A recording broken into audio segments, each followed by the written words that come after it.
You are listening to the Audacious ecosystem, the show where we learn together what it takes to make an ecosystem great from the leaders in your organizations around us. Greetings, fellow interneted people. My name is Andrei Doda, and today's guest is, well, myself, again. Today's episode is about culture. More specifically, culture in ecosystems. And I know what you're thinking. Why would that ever matter? I promise you, this is one of the most important subjects we will ever tackle in our conversations on this podcast. But before we even get into that conversation, I think it would be fair to first understand what the subject matter even is. What do we even think about when we say culture? What does that actually mean? How do we define it? Well, culture is defined as the beliefs, customs, practices, and social behaviors of a particular group of people or a society. It encompasses everything from language and beliefs to what we do and even what we don't do in our communities. Culture is a defining characteristic of any group, and it is what sets them apart from any other group. This last part is really important to understand.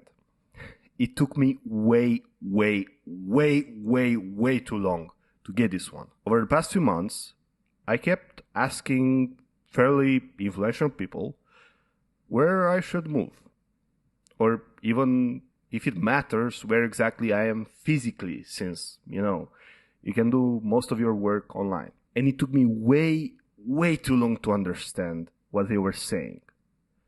Obviously, you can do your work from anywhere, but the differentiating factor between one place and another will be mainly in its culture, in the culture of that ecosystem in which you will choose to exist. Every country and even every single city has its own distinct culture. When deciding to move somewhere, it's up to you to make sure wherever you move has a helpful culture for your goals and beliefs, and especially for what you want to be. Culture is not an inherent trait in ecosystems. It is something that is learned and passed down from generation to generation. It evolves over time as a result of environmental, social, and economic factors. Ecosystems, just like individuals, also have cultures. The culture of an ecosystem is the reflection. I need to emphasize that. It is the reflection of the beliefs, customs, practices of the individuals that make up the ecosystem. An ecosystem doesn't have an inherent culture of any kind. An ecosystem will always be made up of nodes, people, organizations. The culture of that ecosystem will only be able to be reflected by the individual that are part of that culture. They make up the culture of the ecosystem. To understand the culture of an ecosystem, it is important to look at its components and the ways in which they interact. One of the fastest ways to change culture in anything, be it an individual or an ecosystem, the fastest ever possible way is to change the environment of that context. When the environment changes, the people that make up the ecosystem must adapt or leave the ecosystem. This will always lead to rapid changes in that culture of that specific ecosystem.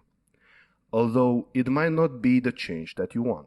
But just keep in mind that you always have the tool that if whenever in time you want to make a drastic shift in culture, the most potent tool in your toolbox is to change the context, is to change the environment in which you operate. In an ecosystem, we may evaluate the culture by taking a look at the expectations and beliefs of the individuals within that ecosystem, as well as their rituals, or rather their formalities that they perform when meeting one another and outsiders. And we will have an episode specifically on outsiders, but that's a topic for another time. Ultimately, what we need to understand is that what defines the culture of an ecosystem is not its rules, is not its procedures, is not whatever is written on the walls, but rather its normalities, its norms. What defines the culture of an environment, of an ecosystem, is what the members of that group consider to be normal and acceptable within the ecosystem. That is what ultimately defines its culture. We can influence the culture of an ecosystem, but we cannot choose it. It is shaped by the individuals that make it up and the context in which they exist. I need to emphasize something. This culture, again, is not an inherent trait, but rather it's learned and passed down from generation to generation. It evolves over time, and it is never finished. You can never get to an end product and say, we finished culture. We are done with the culture of this environment that we've built. That is never the case and will never be able to be the case. It will always be adapting with time. Understanding the culture of an ecosystem is important for quite a number of reasons. I know you might have thought that I've been bullshitting you quite a bit, since, you don't see culture out in the real world, like you don't see air or oxygen. Yes, we don't see it, but just like air or oxygen, it doesn't mean that it has a drastic effect on our lives. Culture, again, is the most potent tool in our toolbox to change an ecosystem. For one, culture will help us understand how the nodes in our ecosystem will interact and how those complex interplay of factors will shape the ecosystem. Meaning, if we understand the culture, we can understand how those people will actually speak to one another, how they will speak to new people, how they will speak when they have a problem, how they will refer to a potential opportunity, how fast they will act on an opportunity, how they will perceive a threat, and what they will do about it. All of this knowledge can be used to help us manage and steer ecosystems to ensure that they remain healthy and sustainable. I emphasize that I did not say the same. We cannot keep the ecosystem the same. As much as we might want to, we have to understand that people will change. The components within our ecosystem will change, and they will adapt to the new realities of the world. And with time, what we have known as our ecosystem will be no longer, and it will become something different, better or worse. That is up to us to influence its trajectory. Additionally, understanding the culture of an ecosystem can help us better understand the people that are part of it and their relationships to one another and to the environment. Remember, it's not just about the people and how they interact with one another. It's also their interactions with the environment, with what happens to the context of that ecosystem. Now you might call me crazy for emphasizing so much about this concept called culture. Since, culture is not perceptible, we can't touch it, we can't feel it with our fingers. So why would that even matter?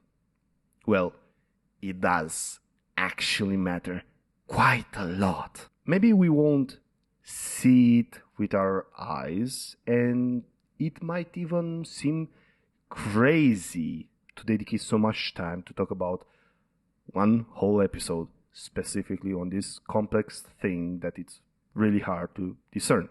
But the thing is that culture drives everything else in the ecosystem. It will define whom we accept in our groups, who will get to enter our community, how they should act, how we will act towards them, how we will act towards one another, and more importantly, what is normal and acceptable in that community. And maybe this word is even better to use. What is our standard in that community? You see, when we talk about normality, it's like talking about fish in the water. We don't perceive normality because it's always around us. Our bubble of comfort, the culture that we created within the ecosystem, defines what is capable to be normal. As such, we will never perceive the normality that we are in.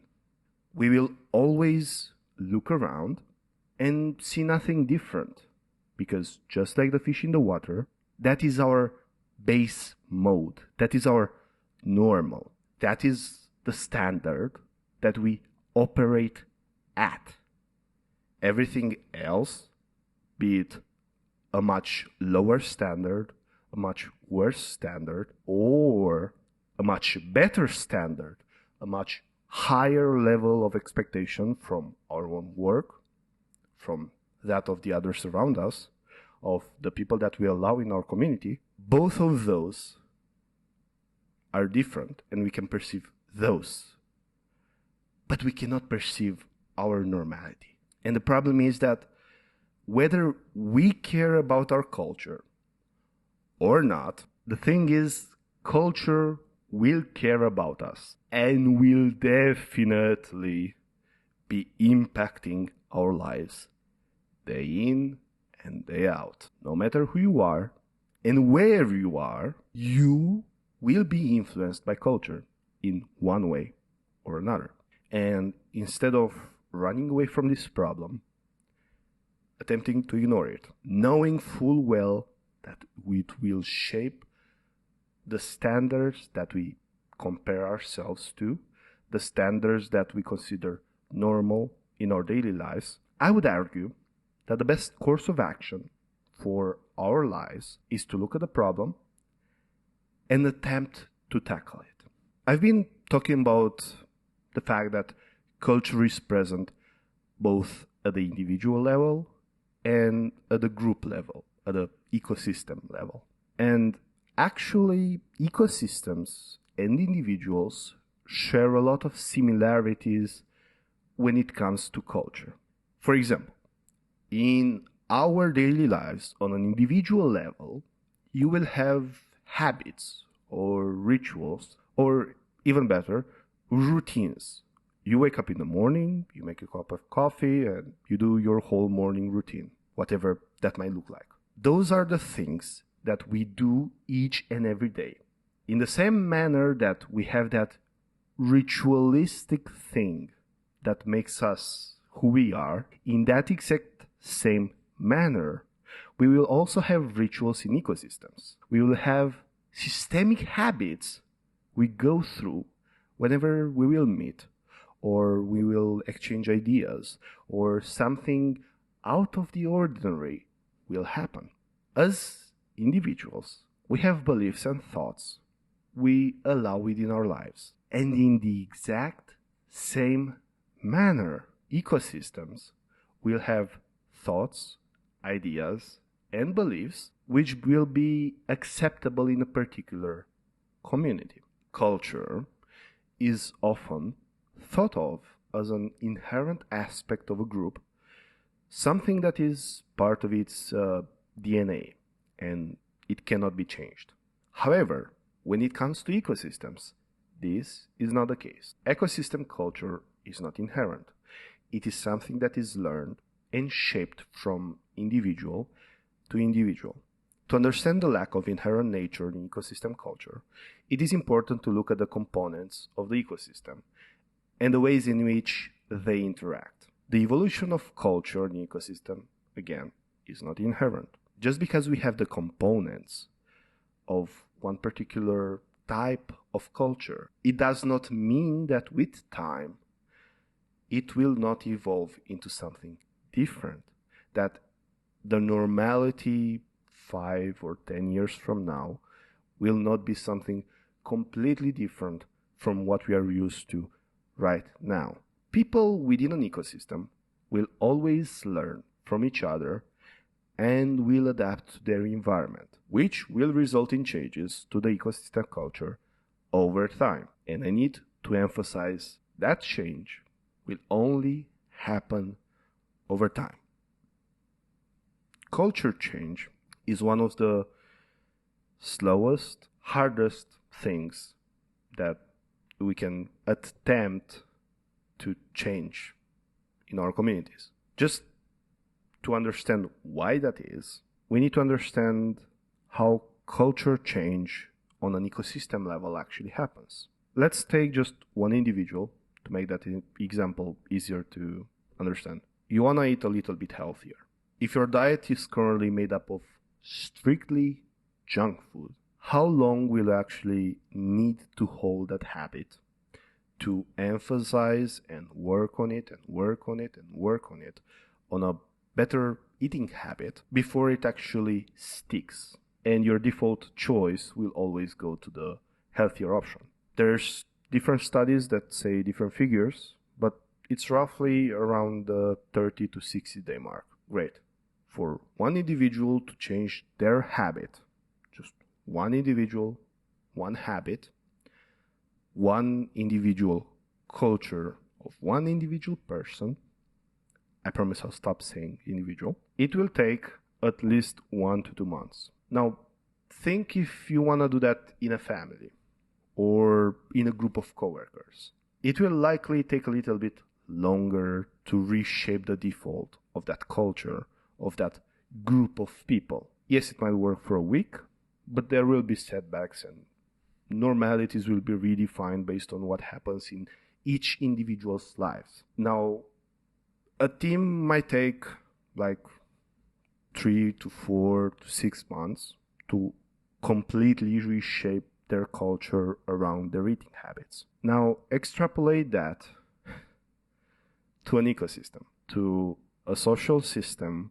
where there's thousands and even millions of people. To change an ecosystem where there's small teams, small groups of people spread out, and each of them has its own individual subculture within the bigger, larger picture of the ecosystem culture, that will take years. And I do mean years. It takes people quite a long time to change. Yes, identity and even behavior change might happen overnight. You might wake up today and decide, from now on, I'm a runner. As a runner, what I do is that I run.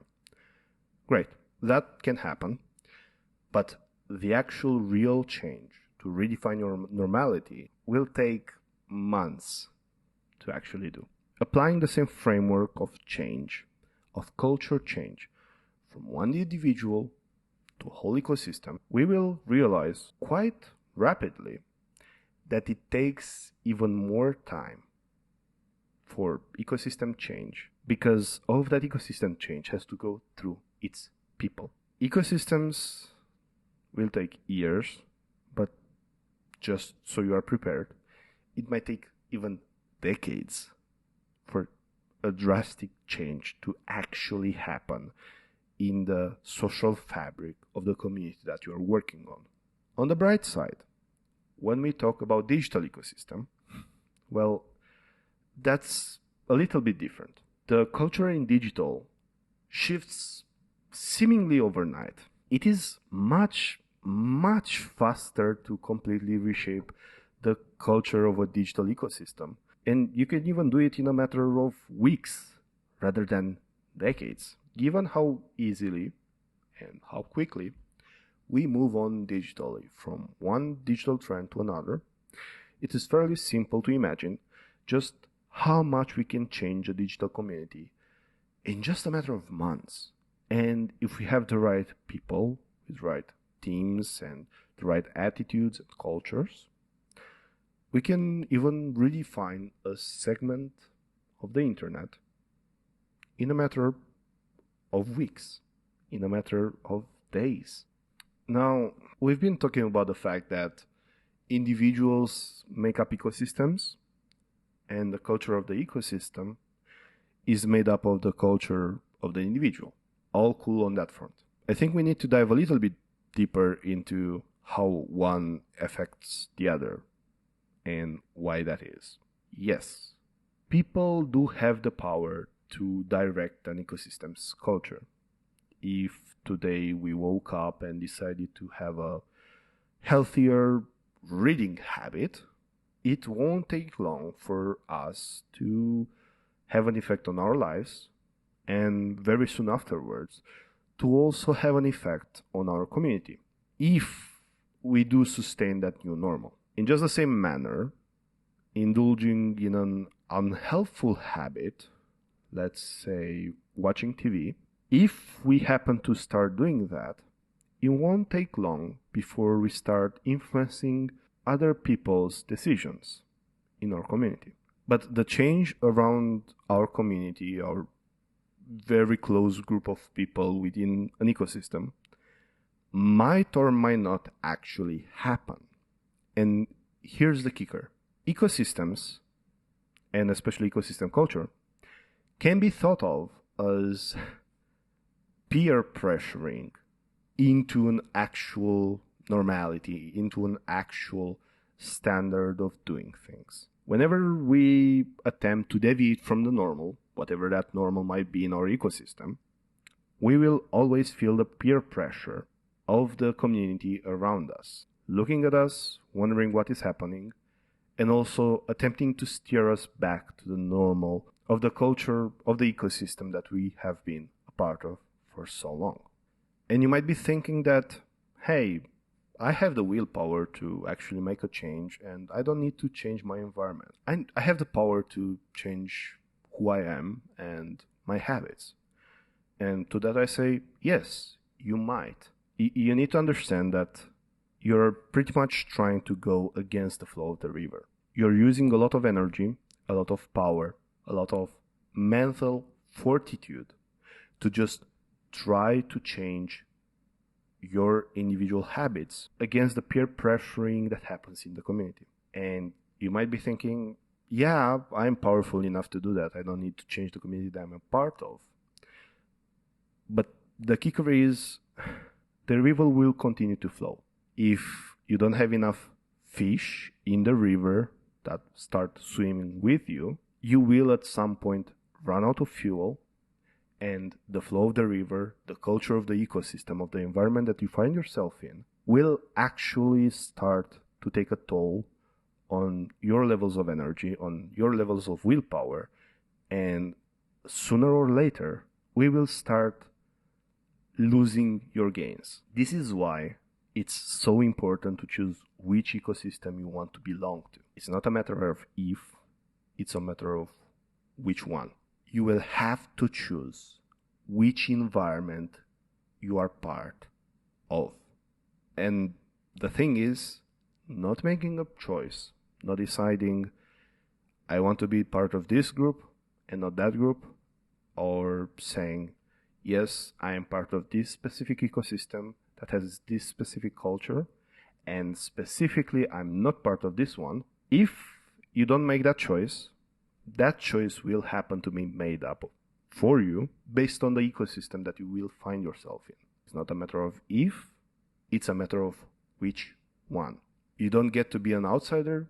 You will have to be part of a larger environment. One of the fastest ways possible to change an individual's culture is to change their context, their environment, the ecosystem that this individual lives in and interacts with others has a drastic impact on their beliefs, customs, practices, and social behaviors.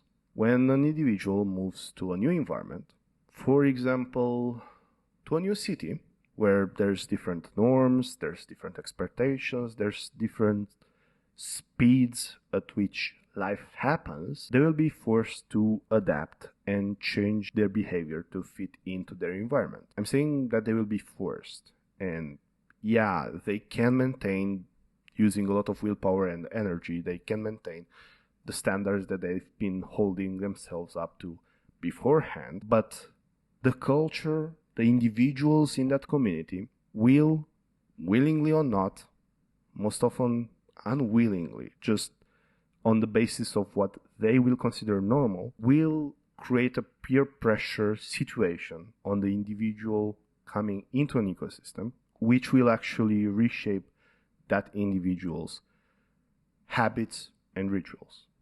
And yet again, if we go on a digital realm, if we enter a digital context, those changes can happen even quicker. Let's take this example. Let's take a person that has normally used the mainstream social media, let's say Instagram, and they move on to another digital context, to another digital ecosystem. For years, they've used emojis, and that has been socially acceptable online, and that has been normal. Now they moved to another platform, for example, Reddit, and they try to use an emoji. What will actually happen when they use one emoji is that they will be downvoted into oblivion. Everybody in the community will actually express not necessarily their hate, but rather their displeasure with this type of behavior. When such a massive, because we're talking here about thousands and even millions of people, when such a massive community says that your behavior is not acceptable here in this environment, what will very, very, very quickly happen is that the individual that has created that post using emojis will have learned a lesson really quickly, and they will no longer be using emojis ever again, at least ever again within that particular context, within that particular ecosystem. Because again, that individual had a culture and had a background. They came from somewhere. But when they entered another digital ecosystem, another community that had its specific social structure with its specific rules that maybe weren't specifically written, but they existed. People acted based on those rules and principles. Then they will learn quite quickly when their normality hits with another normality. They will learn quite quickly that this is not acceptable, at least not here. Now, there's one thing I feel like I need to clear up. We talked about fitting in and peer pressure in an ecosystem's culture. And usually that's perceived as a bad thing. Peer pressure or attempting to fit in will usually be considered a detriment to an individual's experience. But this time, within the context of ecosystems, dare I say that is actually a superpower, if used wisely. It is a superpower because if we know that is a principle that usually happens in social structures, in the social fabric of whatever community that we will be part of, be it physical or digital, if that is the case and we know that will happen, whether we meet somebody or a community in person or digitally, then it is a superpower for us if we know how to use it and we take advantage of it. Because if I want to be another particular way, if I want to get healthier habits, then if I know that this is a principle that will always happen in whatever community I'm in, that I will be adapting to that community's standards, that community's normalities, then all I need to do is just find the community that I want to be part of, that already has those standards, those norms, and will be accepting of a new person which has this normality. And that pressure between the two, that friction between the two, that not quite tangible power, we don't really see it, but we do feel it, attempting to make us fit in, that will be our superpower, because we will be capable to actually decide our future for ourselves. We'll decide that, hey, if I am part of this community, that's absolutely fantastic. They will actually look at me and look at my actions, and they will perceive from their lens of normality if my behavior is acceptable or not. And if I want to uphold myself to that lens, to that type of behavior, to that type of standards, then all I need to do is just be part of that community, and this process will happen pretty much automatically. Now, with all of the individual perspective aside, what about ecosystem change? If we want to get into this conversation of ecosystem change, I think it's really important to note, just to be aware, that all, and I do mean all, absolutely all ecosystem cultural change is solely people change. Any kind of change that we want to do in the culture of a community, it doesn't really make sense to think of it in terms of the culture of the community or whatever, but rather, how are we helping to change the people in that community? How are we incentivizing one particular type of behaviors and disincentivizing another? Now, if we talk about people change, I read this book once that was really useful for knowing what to do when you enter a new community, when you enter a new company. I think it was called The First 90 Days. The book is not necessarily as relevant to our conversation right now, but there was one specific question that I remember. It might not have been from that book, so sorry, apologies if I'm mistaken on that, but there was a question which lands specifically well for our whole conversation. And that question was, whenever you want to understand the community, whenever you want to understand an ecosystem, the one question that you can ask is, what's the least I can do? If I remember correctly, within the context of that book, when you ask someone that particular question, they will not reply with what's written on the walls or in the SOPs or the procedures of the company. None of that will actually matter. When you ask that question on a people level, on a people change management level, they will actually respond to you with the realities of what they can get away with. What's the least I can do doesn't define the laziest day that you can have, but rather what will be socially acceptable within this social fabric, within this community, within these particular standards of behavior, within this particular context. What's the least I can do?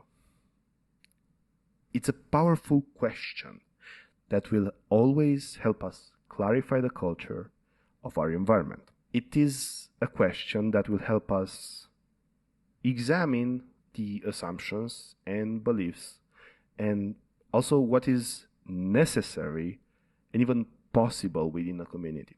Every single day, we are hit with a dozen things that we can do, 100,000 things that we might do, and a million things that we have to do. Next time you're at work, just use this one phrase. what's the least I can do? And I don't mean to be suggesting that you should be lazy or a slacker in whatever context that you find yourself in or whatever environment you find yourself in, but just take that into consideration. What's the least I can do?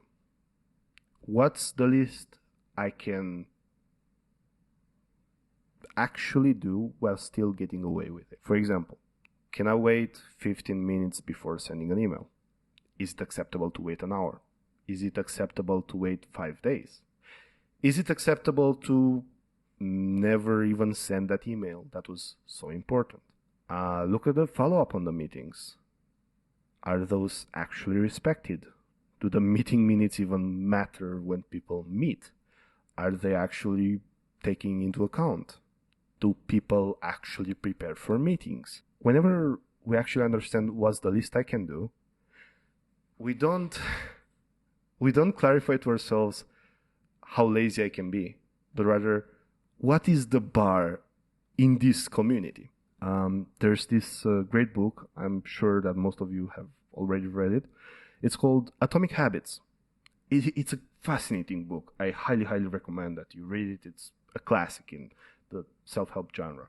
But that has a little bit less to do with our conversation. There was just one quote that I want to iterate here. And that quote was something along the lines of, we do not race to the level of our goals, we fall to the level of our habits. But dare I just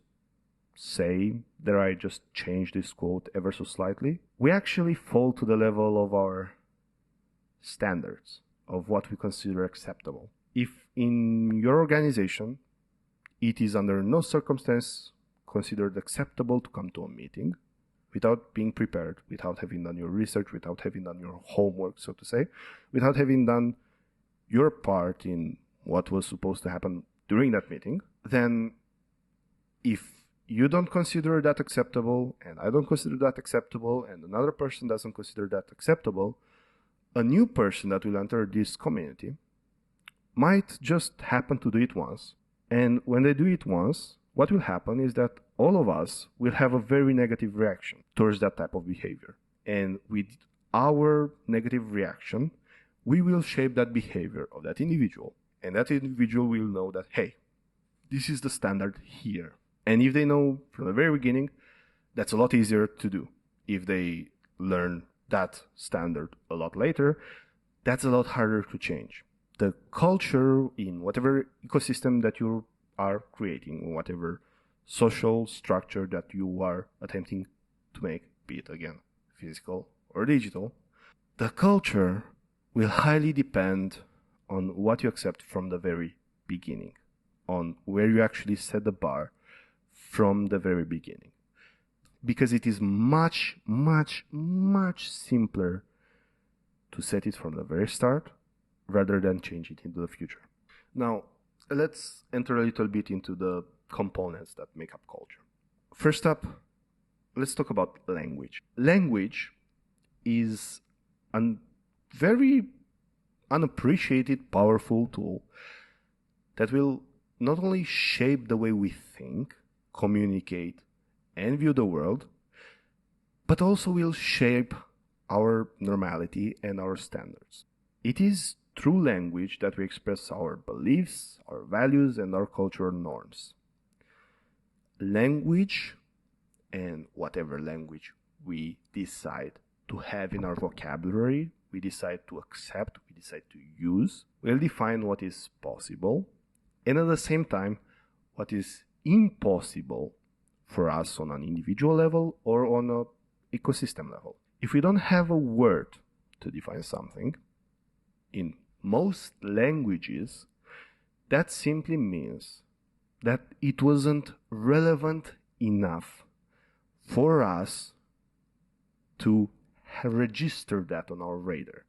Now, language allows us to express our own beliefs and norms and values.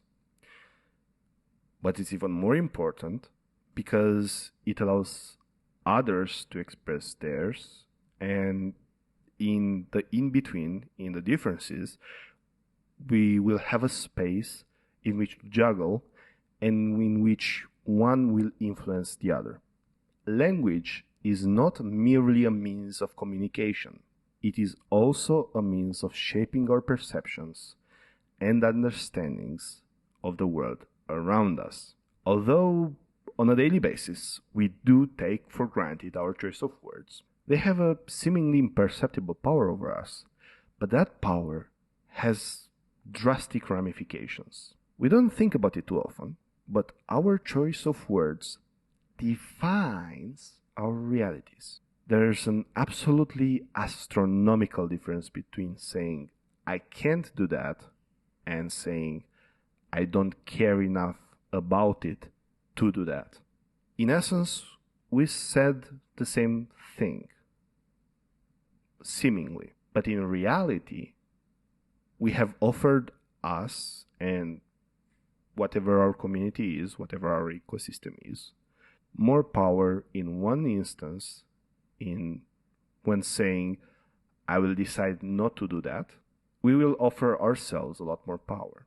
If I say I can't do that, I will automatically be giving up control, and I will actually signal to others that it's fine to give up your control on this matter. Now, language also shapes our beliefs by providing us with a framework for understanding the world around us. The words we use and the way we use them to convey meaning and influence, the words we use and the way we use them to convey meaning will also influence our thinking. For example, if we use negative or critical language, we will develop a negative or critical attitude towards whatever we are describing. And even more importantly, if we make it a habit to have in our vocabulary those kinds of words, that kind of language, with enough time, we will actually start looking at the world through a more negative, to a more critical lens towards everything that we are able to see. Now, to tie it just a little bit with the conversation that we had previously on normality, if in your specific language you don't have structure around particular concepts to help you understand something, to help you make up a concept, you will simply not perceive that concept. Let me just try to make a fairly trivial example, but one which I really think will help us understand how normality is shaped by language. Let's say that we live in an alternative world. We use a language similar to English, and you go every single day about your business in the same way that you would. But in this world, we don't have a word for chair, and that word for chair doesn't have the encompassing concepts of what makes up a chair. So in this alternative world, we wouldn't have the definition of a chair as a separate seat for one person.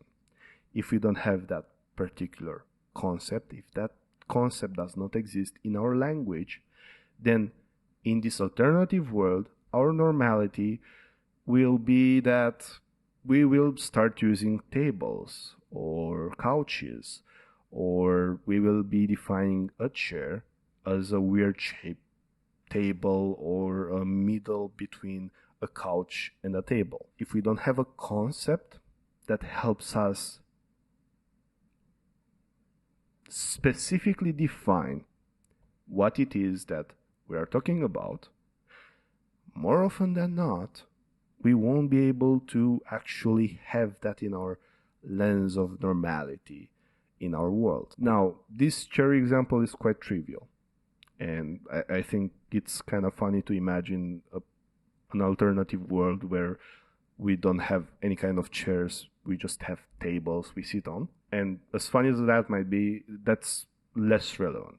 That example might have been really trivial, and as funny as it might be to imagine people just sitting on tables instead of sitting on chairs, my point is that language is not merely just words. Language is the base structure on which we construct our understanding of the world.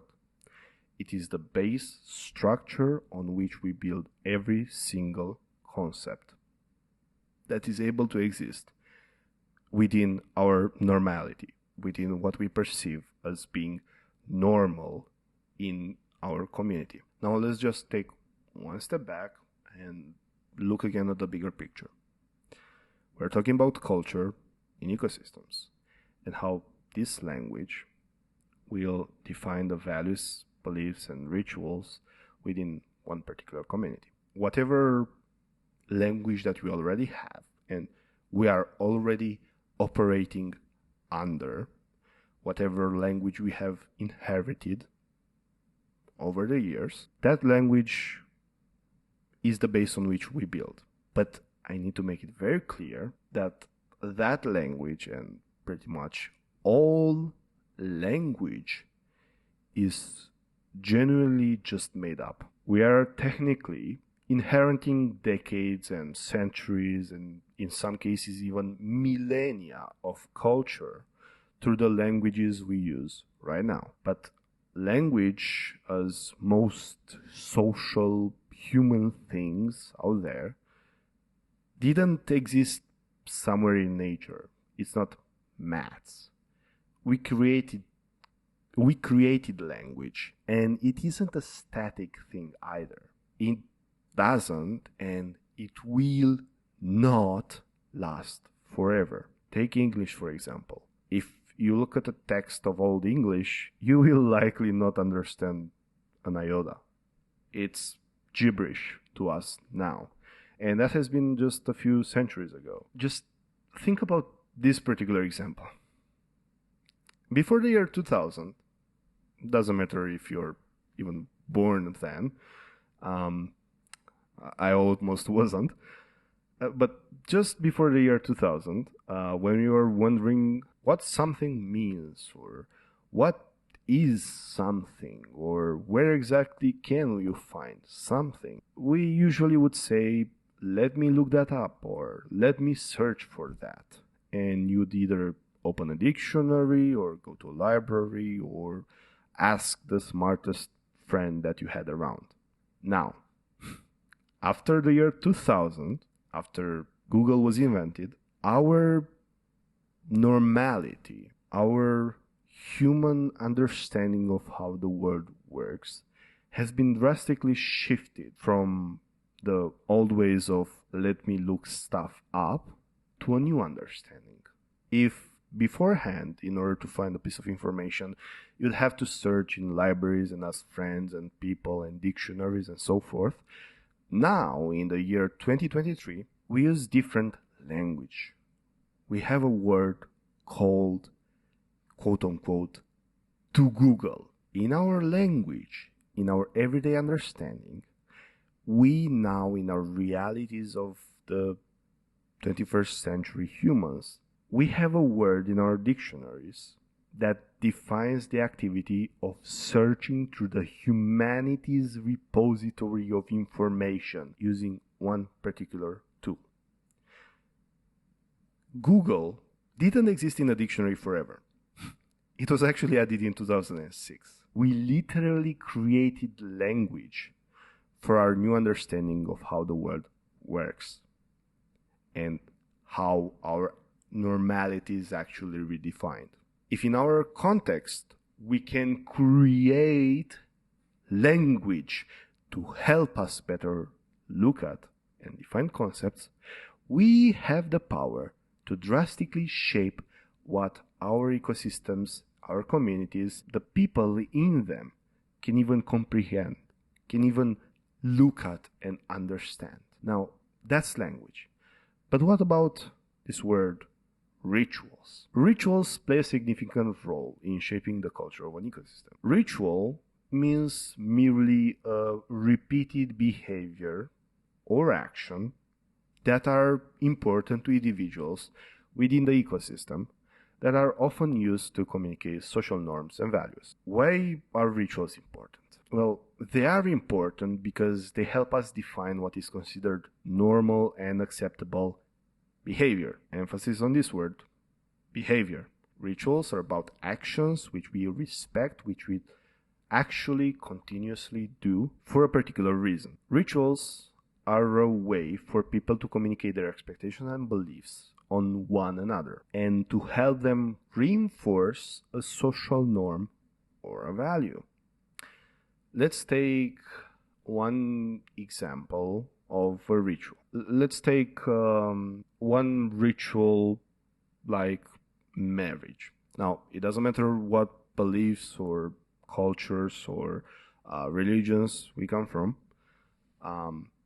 The thing is, when it comes to this concept of marriage, we will have a distinctive set of rituals specifically associated with marriage. When we marry someone, the rituals, the peer pressure from tradition, from people that have come before us, these rituals performed are there in order to offer for us a rite of passage from the single bachelor life towards a life in partnership. Those rituals in this specific example, in this specific context, are there to help us shape what is our new defined normal.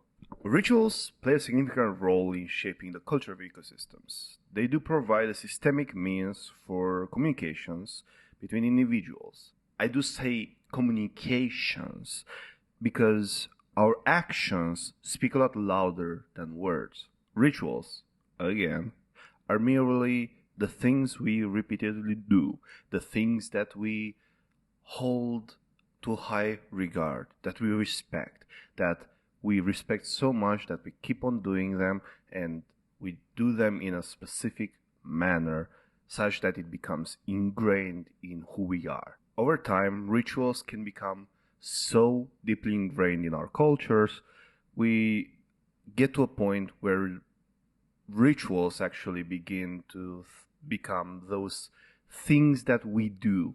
If we keep doing them long enough, they become those activities that we do so often, they're like our traditions, so to say.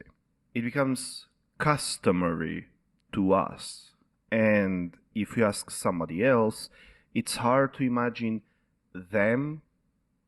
It's hard for them to imagine us without doing that thing. It becomes so ingrained in us, it is part of who we are. But just one thing that is really important.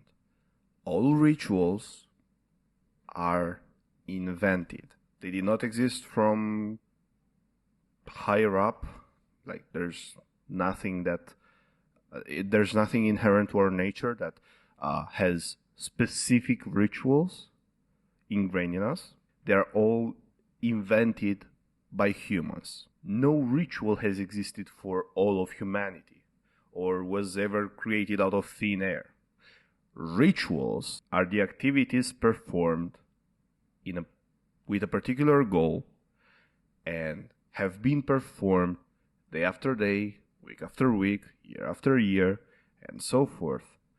And that activity has been sustained over such a long time because it has given us something. Those rituals we have repeated have been offering a component of our culture, have been doing something for us, such that it makes sense to keep on doing that particular ritual, that particular tradition. And I need to emphasize that. Rituals are there, and we do consider them a ritual, when it's something that is fulfilling in one way or another for the betterment of our lives / our communities. If you want to become a particular individual, to act in a particular way, or for your community to have a particular culture, it is highly, highly, highly relevant to think in terms of the rituals which we promote, we encourage, we repeat, and especially how we respect our rituals, because that will make a huge difference in terms of how our cultures will turn out.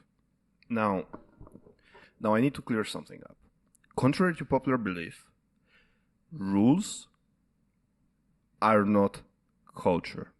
Contrary to what might be our first best thought, a rule or a set of rules or procedures or whatever you want to call them are not defining the culture of an ecosystem. Why is that?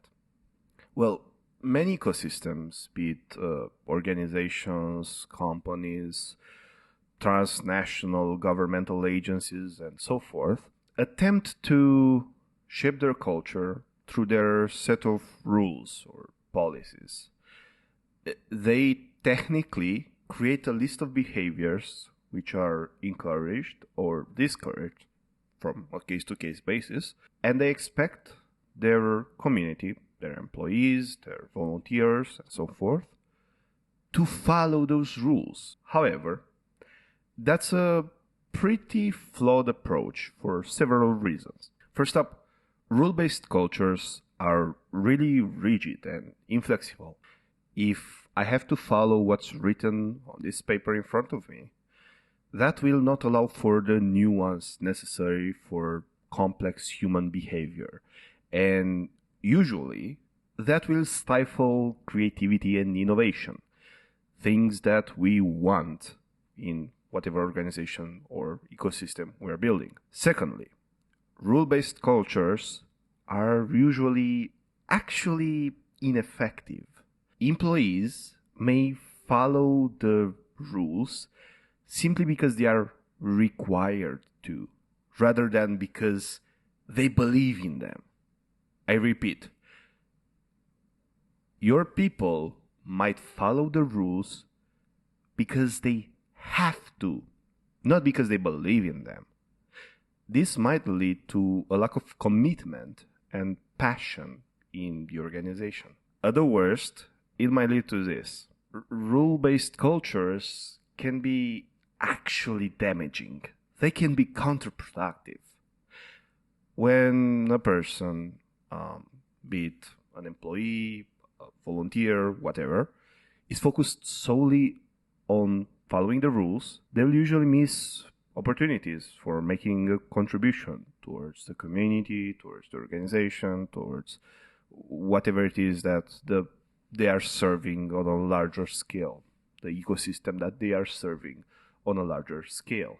And usually, if we have a set of rules, we're saying what not to do, rather than what you should do. The thing is, when we have a set of rules, which we hope that everybody will be following, that will usually imply that we're playing from the defensive rather than the offensive. And being on the defensive might mean quite a lot of missed opportunities for growth and development. And last but not least, maybe most importantly, rules are ineffective because a rule that is distributed from higher up, somewhere in a tower, in an executive office, which are created by some executive and then distributed to the rest of the organization, to the rest of the ecosystem.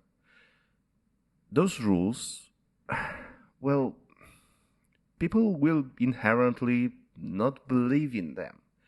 They are not their rules. They are rules, but they are not theirs. There's no accountability in the creation of the rules. There's no reason why they should care about the rules. And that might actually lead to a counterculture. Remember the question from earlier? What's the least I can do? Well, as humans, we will instinctively apply that also to our rules. If, for example, I don't believe in a rule, I will do the least possible not to get in trouble, just to make sure that I tick the box. And that will actually usually not mean that I fulfilled whatever the rule was supposed to be enforcing. All I did was just do the least possible in order to not get into too much trouble, in order not to be too harshly punished. Oh, and guess what? If you set some rules for your ecosystem and they are not enforced or not enforced well enough, people will just ignore your rules. If you are not ready to uphold your own rules, I'm looking at you, Twitch. If you're not willing to uphold your own rules, nobody will take you seriously on whatever rules you come up with. They'll just know that you're creating decisions out of thin air and not necessarily following any rules or procedures which you yourself have said that are actually important. So, if that's the case, if rules are actually not at all relevant for the culture of an ecosystem, then what is?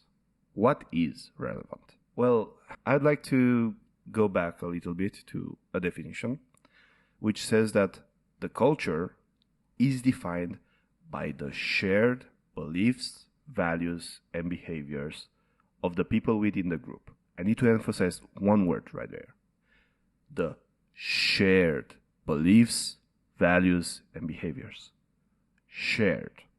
If I have some particular set of values, and those are my values, it doesn't matter how much I believe in them. It doesn't matter how much I want someone else to believe in my own values. If our values do not align, we will not be creating a healthy culture together. If I value quite a lot innovation, but somebody values quite a lot certainty and being as thorough as possible and not breaking things, if the two of us come together, sure, we might create something together, we might have a common culture, but there will be quite a lot of friction in there. There will be a lot, and I do mean a lot of friction in there. That's why it's really important when considering the ecosystem that we are building, it's really important to see the people, to see the values that they have, and to make sure the values are shared. Sure, you might change somebody's values and you might spend all of your time attempting to persuade someone to value whatever it is that you are valuing, so that you create a sustainable culture that is aligned in one manner. But dare I say, that's not the most productive thing that you could be doing. Now, if rules do not define our culture, then what does? With all of those three elements from earlier, the beliefs, the values, and the behaviors, dare I say that we can call them a simpler word. What actually, at the root of it all, is the defining characteristic of whatever it is, whatever culture it is that we are talking about, the actual characteristic is the normality, the norms. Let's take just one example to show you what I mean by norms and normality. If you, for example, live in Japan right now, as far as I'm aware, it would be quite normal to be overworked with a heavy workload and very long hours. And after you finish your work hours, to even be not necessarily required, but it would be frowned upon not to join your boss and the rest of the company for a nights out and drinks and so forth until you almost fall asleep, and then you go home and wake up the next morning and do the whole process again and again and again, and you continue to do most of your life at work with no breaks, no nothing. That is normal, or that's pretty normal if you live in Japan. If, however, you happen to live somewhere in Spain, where the norm, what people consider normal, is to take a siesta in the middle of the day, to just take a power nap, like take a break and chill out, and also finish your work way earlier, rather than continue staying at work and doing a 16-hour shift. If we move a Spanish person to go to Japan, they will realize that's not normal. That's not normal for them. Within that particular ecosystem, in that particular niche culture that has been created over the years, over the decades, over the centuries, it is normal to do it one particular way and not another. We need to understand that everything, every single community, every single group of people has a normal. Every individual has a normality, has the things which are considered within the normal limits of what they can expect out of every single day of their lives. But there's just one caveat. Normality, like most everything that we talk on in this podcast, normality is not inherent. Normality, again, is not inherent. It's something learned, shaped by the environment, and shaped by us and how we choose to react to the environment. Norms will evolve over time as a result of environmental, social, and economic factors. And those norms will vary widely between different ecosystems, between different countries, between physical and digital ecosystems. Now, normality, like culture as a whole, is defined by the individuals. I consider something normal, and my friends consider something a little bit different normal, and we come together and we create a shared understanding of what is normal. What's the norm for our little group? And we extrapolate that, and more groups of people create their expectations of what is normal and extrapolate that to hundreds and thousands of groups. You get what is considered normal at a city level or country level, or more specifically at the ecosystem level. Now, the simplest way to see if something is a norm, if something is normal, is to check whether and how we talk about it. A norm, again, is defined as what is quote-unquote normal. If something extraordinary happens, then we will automatically acknowledge it. If we don't speak about it and encourage or discourage a particular behavior or a particular discourse regarding something, that extraordinary thing that happened becomes a normal thing we do. It becomes a part of our normality. If, however, we do speak about something, yet we only speak about it matter-of-factly, it also becomes normal. I'll give you just one example from my personal life. In my academic experience, I've seen teachers that were transparently unethical. And I've seen contexts where that behavior was talked about very, very matter-of-factly. Yeah, that happened. That person did this in this particular way. If we talk about it just matter-of-factly or even just a little bit annoyed, but we don't act enraged, we don't do something about it, we don't take an action to make sure this behavior is not accepted within our ecosystem, if we do choose to address it matter-of-factly Yeah, that happened. Then we technically make a choice at that particular time to consider this behavior normal for the future of our ecosystem. In that particular context, by not being enraged, by, as a community, as a class, not speaking up about it, not taking action about it, what we did was actually encourage this type of behavior in the future. What we did was accept that as part of the normal course of things. Now, we need to understand one thing.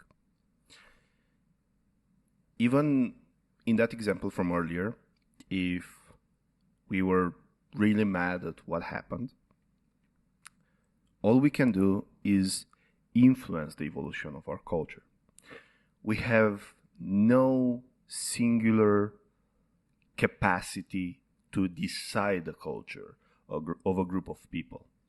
To make my point, I think I need to address one example, but just be aware that I'm trying to be as non-partisan as possible, and I'm just speaking from experiences of the people that I've heard from in my own life. Think back in the USSR. In the USSR, there's a lot of propaganda. There was a lot of, this is how we as a group perceive it to be normal.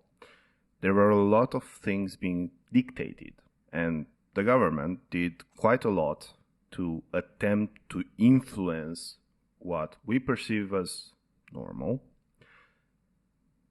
towards a particular view, towards one specific reality which was trying to get accepted by everybody. Now, dare I say, the USSR might have been the most influential culture study case on an ecosystem in history. And what we learned from that is that no matter how much influence you attempt to create onto something, no matter how hard you try to influence the trajectory of one thing, you cannot dictate, you cannot control the culture of an ecosystem. Take, for example, what happened in the 90s with the USSR. If the culture was so normal, so accepted widely within the whole context of the USSR that no, this is the way things are and this is how they will always be over here, then at least in theory, we wouldn't have had the revolutions we'd had, and the USSR wouldn't have dissolved as a country, in theory. But in practice, actually, you can only influence the culture that is created within your ecosystem. Even if you are one of the richest and most proeminent propagandist cultures that has ever existed, even in that case, you can't dictate the culture that will arise in your ecosystem. All you can do is influence it. If the USSR didn't manage to choose what the culture of the people in the ecosystem shall be, I think it is fair for us to assume that we will happen to be the same. We will only be able to influence what the culture of that ecosystem will turn out to be. Why? Because ecosystems are complex systems that are shaped by a variety of factors which will continuously interact day after day, weeks, months, and so forth. The thing is, those interactions, sure, we can study them and we can put them in systems and we can analyze them to a particular point, but at the end of the day, those interactions are often unpredictable because you're talking about people and how they will exchange culture within with one another, how they will steer the culture by the conversations that they have, by the language that they use, by the rituals that they enforce or don't enforce. And because it's so unpredictable, it can be very difficult to predict how those changes in one part of the ecosystem will actually affect the rest of the ecosystem and its culture. With all of that being said, I think it's still important to understand that even though we don't have ultimate control, we cannot decide that this is going to be the culture, we can only influence it. Even in that case, it is highly important to understand the factors that will determine the evolution of the ecosystem culture and how fundamental the management and the steering of that culture actually is for the betterment of the ecosystem and of the people that are within that ecosystem. Just because we don't have the ultimate control doesn't mean we shouldn't be influencing it day after day in the direction that we want it to go. By promoting the positive behaviors and attitudes, we will help shape the normality of our environment, and we will create a more inclusive and positive culture, whatever that might look for the ecosystem that we want to build. It is, at the end of the day, our responsibility of those that take initiative, that take leadership in our ecosystems, to protect and preserve the delicate balance of the ecosystem culture so that it will continue to thrive for generations of communities to come. Just because the culture that we are building right now will not last for the rest of humanity, might not even outlast us as individuals, it is still important that we do it. It is still highly important that we do it. And it is even more important that we understand and respect the fact that the culture that we create will be the key dictating factor in everything, and I do mean everything that we do. We can take this thing for granted, this thing called ecosystem culture, and, not really think about it, or we can do our very best with what we have to steer this culture of our ecosystem towards a normal that we want for our community. Not making a choice is still making a choice. Not thinking about it is deciding what your culture will be. Whatever you do, you will influence your culture, and you will be influenced by the culture that you find yourself in. It's not a matter of if, it's a matter of how and what. It's relevant to know, it's relevant to understand it. Here we just barely started the conversation, and I think you have some food for thought for now. I highly encourage you to look more into this art of culture creation, and I would highly appreciate any comments or relevant points that you want to make about what we talked about here today. So please leave all of your comments in the comment section down below on whatever platform that you're listening, or at www.audaciousecosystem.com/ask. That is www.audaciousecosystem.com/ask. Thank you so very much for listening. I cannot wait to see you in the next one. And until we meet again, stay connected, Internet with people. See you when I see you. You've been listening to the Audacious Ecosystem, the show where we learn together what it takes to make an ecosystem great from the leaders in the organizations around us.